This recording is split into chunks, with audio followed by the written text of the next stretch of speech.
O lance da partida foi o Carlos Miguel, né? Pegou um pênalti e no mesmo lance nocauteou o Fábio Santos e o Juliano.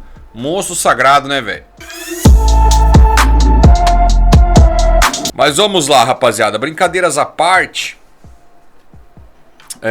Um jogo assim que eu comecei, como no começo, assim, sem muita vontade de assistir, né? Porque, pô, chegar na última fase, no último jogo da primeira fase, eliminado, é uma coisa assim humilhante, né? Então, assim, cara, assim, um sentimento assim de é uma sensação ruim. Eu não consigo descrever pra você o sentimento. Não sei se é frustração, tristeza, raiva. É algo de ruim. É algo de ruim. O Corinthians, na grandeza do clube, chega na última rodada da primeira fase, eliminado. Um jogo hoje, onde deveria ter ali no mínimo 45 mil corintianos, no mínimo 3 milhões de renda, no mínimo 26 mil torcedores, o que pro Corinthians é pouco. Porque pelo que o Corinthians vem colocando na Neoquímica, é pouco. Pouca torcida. Pouca torcida. E além dos protestos. Além dos protestos da torcida organizada, até os 35 minutos do primeiro tempo assistiram um jogo calado e sentados. Calados e sentados, em forma de protesto ao tudo que vem acontecendo. As vendas a preço de banana dos atletas. Os resultados, as escolhas ruins de técnico, de preparador físico. Dívida atrás de dívida, empresário. Hoje foi a dívida do Michel Macedo, né? Surgiu aí, cada dia que passa é uma notícia diferente. É uma dívida diferente. Hoje a dívida da vez é a do Michel Macedo. Então cada dia que passa é uma notícia ruim e tal. Torcedor corintiano, então ele tá... alguns vão até se identificar com o que eu tô tentando dizer, assim, um sentimento assim de... um pouco de humilhação, um pouco de vergonha, sabe? Um negócio assim realmente... ruim de tentar digerir. Mas temos algumas coisas positivas nesse jogo, então vou tentar passar para vocês, tá? Vamos lá.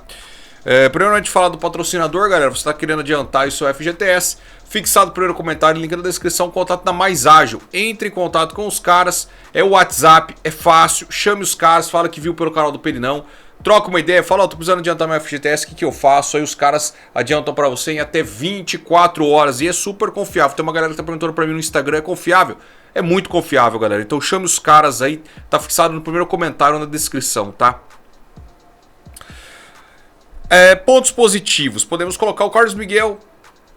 Carlos Miguel que seguro todas as bolas que foi, mostrou segurança, pegou um pênalti. Mais uma boa partida do Carlos Miguel. Podemos destacar também o Corinthians como um todo, rapaziada. O Corinthians foi bem. O Corinthians, de uma forma geral, foi bem. Todos os atletas que atuaram hoje, caso você não tenha assistido ao jogo, etc. Carlos Miguel, né? Rafael Ramos, Caetano, Murilo e Fábio Santos, que foi o capitão. Meio campo com Juliano, Fausto Vera e o Matheus Araújo. E na frente, Adson, Wesley e o Felipe Augusto. O primeiro gol foi do Matheus Araújo aos 33 minutos, aos 64 o Felipe Augusto e aos 77 o Carlos Miguel e no finalzinho do jogo o Adson fez 3-0. Então assim, passar um parâmetro, assim, uma visão mais resumida da partida, tá?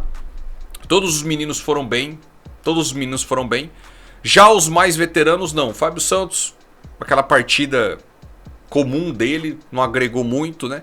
Juliano, achei um pouquinho abaixo, dava pra mostrar um pouquinho mais, não foi tão mal igual em outras ocasiões bem recentes, mas poderia demonstrar um pouquinho mais. Era um jogo fácil. Esse time do Liverpool é aquele mesmo Liverpool lá que o Corinthians enfiou 3-0, com um time muito ruim. Era o time do Fernando Lázaro ainda, se eu não estiver enganado. Era o mesmo Corinthians do Fernando Lázaro. Era um time do Corinthians muito mal treinado e mesmo assim enfiou 3 no Liverpool lá no Uruguai. Então é o mesmo Liverpool. Então assim não dá pra se iludir, tá? Mas a gente tira algumas coisas positivas, como essa molecada que tá aí. E uma coisa que eu falo do Luxemburgo, assim, vocês que acompanham o canal, vocês estão de prova. Eu ainda não comecei a criticar de fato o Vanderlei Luxemburgo, porque eu acho que ele ainda não está comprometendo tanto é um time fraco. O Corinthians é um time fraco, é um time sem opções. E dentro das opções que tem, eu estou gostando de algumas atitudes do Vanderlei. Como, por exemplo, afastar o Júnior Moraes, afastar o Romero, que são jogadores que não deveriam ter vindo. Não deveriam ter vindo. Dar chance à base, acho que essa é a maior virtude do Vanderlei nesse retorno dele. Ele está dando chance para os meninos da base. Ele coloca os meninos para jogar. Wesley cresceu muito com ele. Felipe Augusto teve chance hoje. Vou chamar atenção também para o menino Gabriel Moscardo, que entrou no finalzinho do jogo. Volante, eu sei que é difícil a gente falar por 10, 15 minutos, mas parece ser muito bom de bola, hein? Tem uma boa condução e um bom passe. Foram lances isolados, mas é um bom cartão de visitas. Um bom primeiro 15 minutos. Gostei do Gabriel Moscardo. Joga mais que o Rony, diga-se de passagem, né? Joga mais que o Rony. Qualquer um joga mais que o Rony, né? Então, assim, o menino Pedro entrando. Giovani também entrou no final do jogo. Léo Maná entrou. Murilo vem crescendo muito com o Vanderlei. O Caetano vem ganhando chances e vem jogando bem. Então, assim, a gente tem o próprio Matheus Araújo, que fez o gol, também fez uma boa partida. O Biro, que é o titular hoje também. Então o Vanderlei, ele tá assim, não tá fazendo um trabalho espetacular, mas eu não acredito que seja ele o maior culpado disso tudo. E sim, o mau planejamento do Corinthians, coisa que eu já venho falando há muito tempo, de ter colocado o Fernando Lázaro lá no começo do ano, e etc. Isso é tudo que eu venho falando há muito tempo. Então eu não acredito que o Vanderlei seja o maior culpado do Corinthians estar mal desse jeito, do Corinthians estar brigando para não cair. O Vanderlei está tentando alguma coisa. Claro, o trabalho poderia ser melhor, mas ele está tentando, tá? Então o trabalho nota 5. Não vou falar que é um trabalho espetacular, mas também não vou falar que é um trabalho lixo do Vanderlei até então. Então o trabalho nota 5, tá?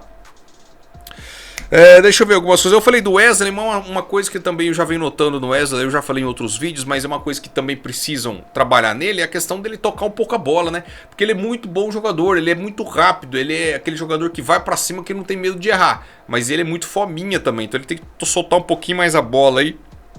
Essa é a minha análise do Wesley. E falando do Vanderlei, uma coisa que daí é crítica ao Vanderlei é a questão de não utilizar tanto o Adson. O Adson, que fez um bom campeonato paulista naquele time horroroso do Fernando Lázaro, e com o Vanderlei não está tendo tantas chances. Então aí é uma questão que eu bato aí na crítica ao Vanderlei nessa questão do Adson. Acho que o Adson deveria ser mais utilizado, tá? Então por isso que o Vanderlei tem boas escolhas, colocar a molecada, mas tem algumas escolhas que eu julgo ali errado, tá? Poderia ser melhor, pelo menos, tá? Os protestos da torcida eu já falei. E uma coisa para encerrar, rapaziada, que falaram na transmissão, é uma coisa que eu já tinha ouvido falar, que antes do jogo contra o Argentinos Júnior, faltando 3 rodadas para o fim da primeira fase, o Corinthians com chances ainda, apesar do futebol ruim, etc., é que o Vanderlei, com a comissão técnica ali, com a diretoria, havia entrado num consenso de não levar os titulares para enfrentar o Argentinos Júnior na Argentina. E surgiu essa notícia e o Roger Guedes, o Cássio, os caras, os medalhões ali chegaram e falaram: não, vamos jogar com os titulares porque a gente ainda tem chance de se classificar. Bom, entrou em campo, ninguém jogou nada e etc, mas enfim, o que me chama a atenção é que ali o Corinthians já tem esse diagnóstico ali atrás do Vanderlei, da diretoria, principalmente da diretoria, de chegar a falar: o Corinthians não tem time para disputar 3 competições. E aí é uma coisa engraçada, né? Porque isso aí não é planejamento. Vocês não tem que planejar isso aí no começo do ano? Vocês não planejaram, vocês não sentaram isso e planejaram que o elenco deveria ter jogadores suficientes para jogar as 3 competições? Ou o Corinthians não é time suficiente para isso, não tem grandeza para isso? E outra, agora o Corinthians está na Sul-Americana, vai enfrentar o playoff, né? Tem o playoff para as oitavas da Sul-Americana. Que maravilha, né? Que delícia isso aí. Continua em 3 competições: Brasileirão, Copa do Brasil e agora Sul-Americano. Então é uma coisa assim que eu não entendi muito, achei até que fosse fake news, mas hoje novamente foi falado, né? Então, enfim, para você ver que o Corinthians, a diretoria, já começa com um planejamento de time pequeno, né? Não é à toa que tá nessa situação hoje, né? Infelizmente. Agora domingo, rapaziada, Bragantino, que hoje enfiou 7. E os caras estão voando, enfiaram 4 no Flamengo, enfiaram 7 hoje. domingo na Neoquímica Arena, 11 horas da manhã, com pós-jogo do Perinão. Galera, forte abraço. Tamo junto, é nóis.